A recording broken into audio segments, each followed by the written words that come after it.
Welcome to Dreamy Detections. Thank you for choosing this quiet corner as your sanctuary for rest and gentle contentment. The story you are about to hear is designed to help you unwind, to let the day's thoughts soften and drift away, and to guide you toward a peaceful sleep. If you find comfort in our tale, a simple like, a subscription to the channel, or a kind comment is always deeply appreciated. Tonight, we will be visiting the serene village of Hollowdell and stepping into the peace of the Moonpetal Garden. Prepare to be enchanted by the sweet scent of night-blooming flowers, the comfort of working with the rich earth, and the gentle puzzle of a set of charming footprints left by a bashful visitor. Let this world provide a soft place for your mind to land, a moment of stillness and respite just for you. Chapter 1. A Promise in the Soft Earth. The village of Hollowdell welcomed Nora Blythe not with a grand announcement, but with a gentle, pervasive quiet. It was a quiet that seemed to rise from the earth itself, from the moss that softened the edges of the stone walls and the ancient trees that stood as silent guardians along the lanes. As she stepped out of the taxi, the air, sweet with the scent of damp soil and distant wood smoke, felt like a soft blanket. She took a slow, deep breath, and the tension she had been carrying in her shoulders for months seemed to dissolve into the peaceful atmosphere. Her new home, a small cottage of pale, weathered wood, looked as though it had grown right where it stood. The cottage was simple and comforting, with floors that creaked a friendly hello and windows that opened onto a world of green. The back door led directly into what the village called the Moonpetal Garden, a communal space that felt more like a shared, secret world. Wisteria with heavy, fragrant blossoms draped over the old fence that separated her small patch of lawn from the garden proper. Nora stood at the threshold for a long time, just looking. It was a place of happy, gentle disarray, with winding bark paths, overflowing flower beds, and the promise of hidden corners and quiet benches.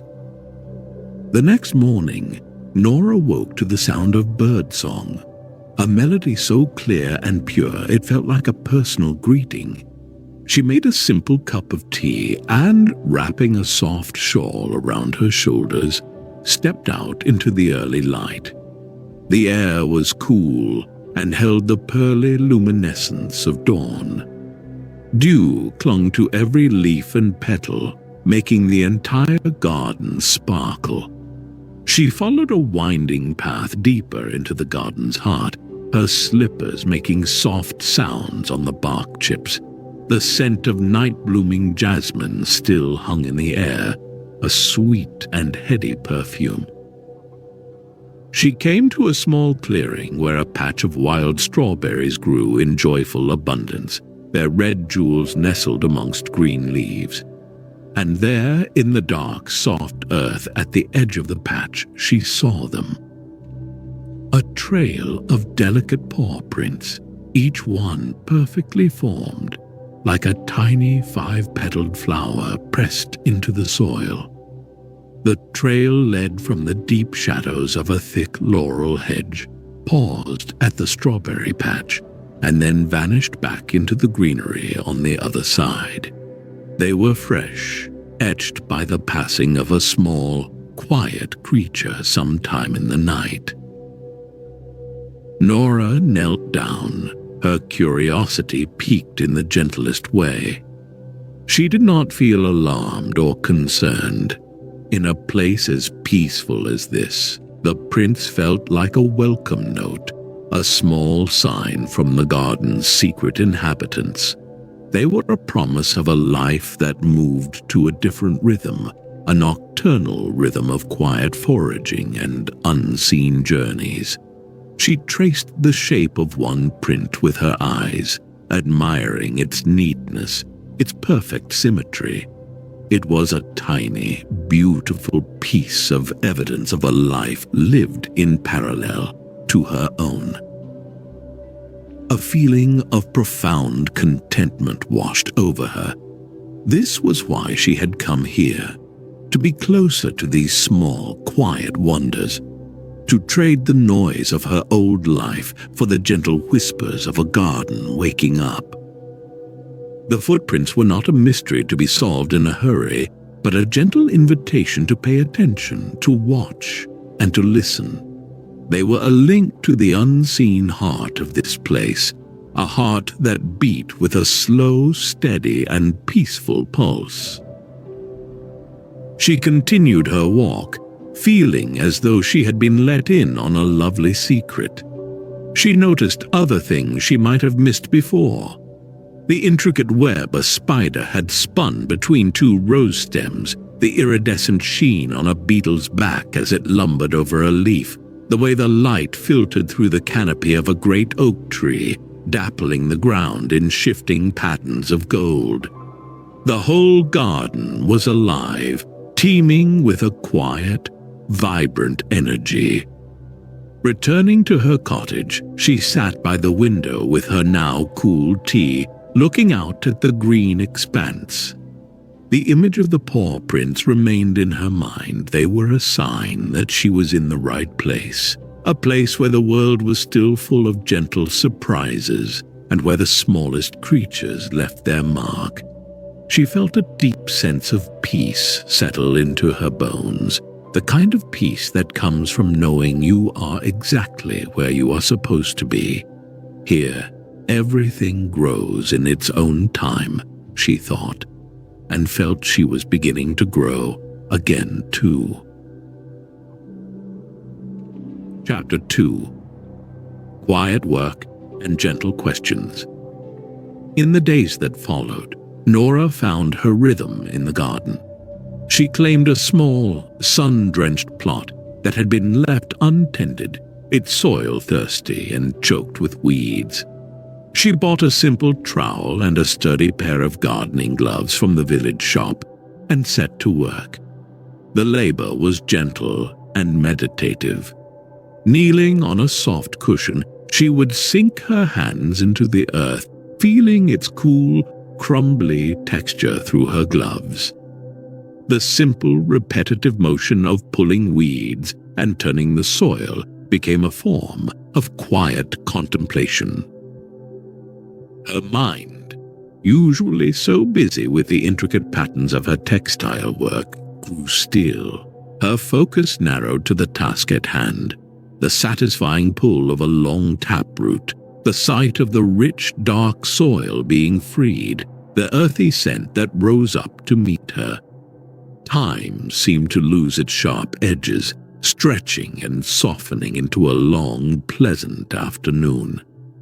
She was aware only of the warmth of the sun on her back, the gentle breeze that rustled the leaves of the nearby birch tree, and the quiet industry of the bees humming among the clover. Each morning, before beginning her work, she would walk the garden paths, and each morning she would find a new trail of the charming paw prints. It became a quiet, personal ritual. Sometimes the prints would lead to the old iron water pump, a small puddle underneath suggesting a thirsty visitor. One morning she found them circling a particularly fragrant rose bush, as if the nocturnal creature had paused simply to enjoy the scent. The path was always gentle, never destructive. The prints never trampled a delicate seedling or disturbed a flower bed. This quiet visitor was a tidy and considerate gardener. The thought made Nora smile. Her gentle curiosity became a pleasant companion, a soft, unanswered question that she carried with her throughout the day. She would pause in her weeding, look at the small tracks, and wonder. She pictured a small fox, perhaps, or a family of raccoons. But neither seemed quite right. The prints had a solid, deliberate look to them, a certain gentle weight that spoke of a creature that was unhurried and confident in its domain. The work on her plot was rewarding. Soon the earth was clear and ready for planting. She chose simple things: rows of hearty lettuce, fragrant mint, and cheerful marigolds to keep the pests away. The act of placing each tiny seed into the soil felt like an act of hope, a quiet promise to the future. As she watered her newly planted bed, watching the droplets darken the soil, she felt a profound connection to this small patch of earth. It was a tangible piece of her new life, a place where she could nurture growth and find peace. She began to recognize the garden's other inhabitants.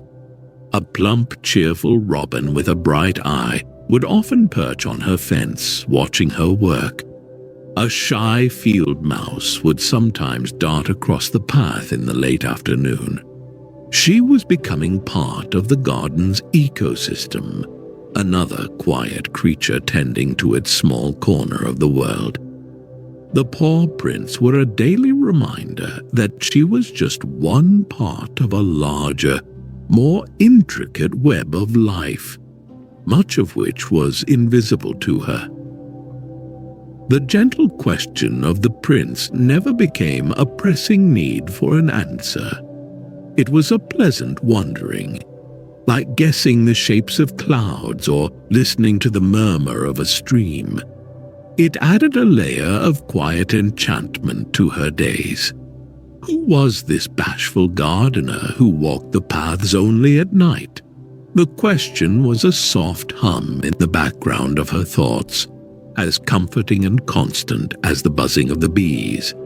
It was enough for now, simply to know that she shared this beautiful, peaceful space. Chapter 3. Whispers Among the Roses. One bright afternoon, while Nora was gently thinning her lettuce seedlings, a shadow fell over her. She looked up to see an older man with a kind, deeply wrinkled face and hands that spoke of a lifetime of working with the soil. He held a long-spouted watering can and wore a soft, faded tweed cap. His smile was as warm and welcoming as the afternoon sun. "Those are looking happy," he said, his voice a low, pleasant rumble like stones in a slow-moving stream. "You have a gentle touch." This was Mr. Giles Hemlock, a man who, Nora soon learned, was as much a part of the Moonpetal Garden as the ancient oak tree at its center. He had tended these plots his entire life. His knowledge of the soil, the seasons, and the plants, a deep, intuitive wisdom. They fell into a comfortable companionship, often working near each other for hours, the silence between them as companionable and easy as conversation. They communicated through shared smiles, a nod at a particularly beautiful bloom, or the simple act of passing a tool. One day, as they sat together on one of the old wooden benches, sharing a flask of Mr. Hemlock's lukewarm tea, Nora decided to mention her quiet discovery. "I've noticed," she began softly, "that the garden has a visitor every night. I see the footprints each morning." She expected perhaps a look of surprise or concern. Instead, Mr. Hemlock's smile deepened, the wrinkles around his eyes crinkling in amusement. "Ah," he said, taking a slow sip of tea, "you've met our night gardener." The name was perfect, and it filled Nora with a sense of delight. "The night gardener?" she repeated. "So you know who it is?" Mr. Hemlock nodded, his gaze drifting over the sun-dappled garden. "We've never been properly introduced, mind you," he said with a gentle chuckle. "Prefers to keep to himself. But he's been a resident here longer than I have, a very bashful old badger." A badger. The image formed in Nora's mind. A sturdy, shy creature with a beautiful striped face, ambling peacefully through the moonlit garden. It fit perfectly. "He's part of the garden," Mr. Hemlock continued, his voice full of a quiet affection. "He does a bit of good turning the soil looking for grubs, and he has a particular fondness for any strawberries we miss. Never causes a spot of bother. The villagers have always seen his tracks as a good sign, a sign that the garden is healthy, that its heart is still beating strong."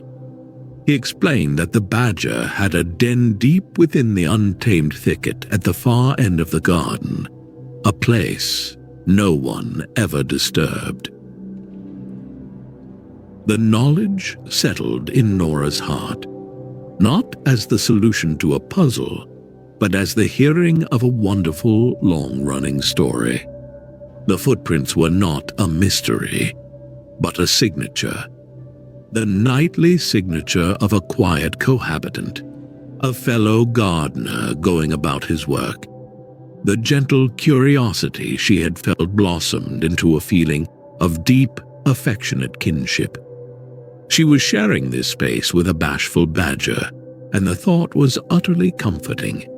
It deepened her sense of belonging, of being woven into the fabric of this peaceful place and its quiet history. They sat for a while longer, watching a cabbage-white butterfly dance from one flower to another. The air was warm and smelled of roses and damp earth. Knowing the identity of the night gardener didn't diminish the magic of the footprints. It enriched it. Now, when she saw them, she would picture the shy creature on his nightly rounds. The garden felt even more alive, its secrets not hidden but simply held quietly, waiting for a patient observer to notice them. The whispers among the roses were not of gossip or news, but of the slow, gentle, and continuous life of the garden itself. Chapter 4. A Moment of Shared Stillness. A particular sort of peace began to settle over the Moonpetal Garden as summer deepened. The days were long and warm, and the evenings were balmy, holding the heat of the sun long after it had set. It was during these tranquil evenings that the garden truly came alive. The white moonpetal flowers, which had remained tightly furled all day, would begin to unfurl as dusk settled, releasing their sweet silvery perfume into the cooling air. The world would soften into shades of deep blue and purple, and the first stars would prick the darkening sky. One such evening, Nora felt no desire to be indoors.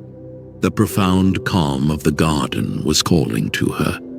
She wrapped a soft hand-knitted blanket around her shoulders, poured a cup of warm mint tea, and settled into the simple wooden chair on her small porch. From here she had a perfect quiet view of the winding paths and sleeping flower beds. The moon was rising, full and bright, casting a gentle ethereal glow over everything. It was as if the entire garden was holding its breath, waiting.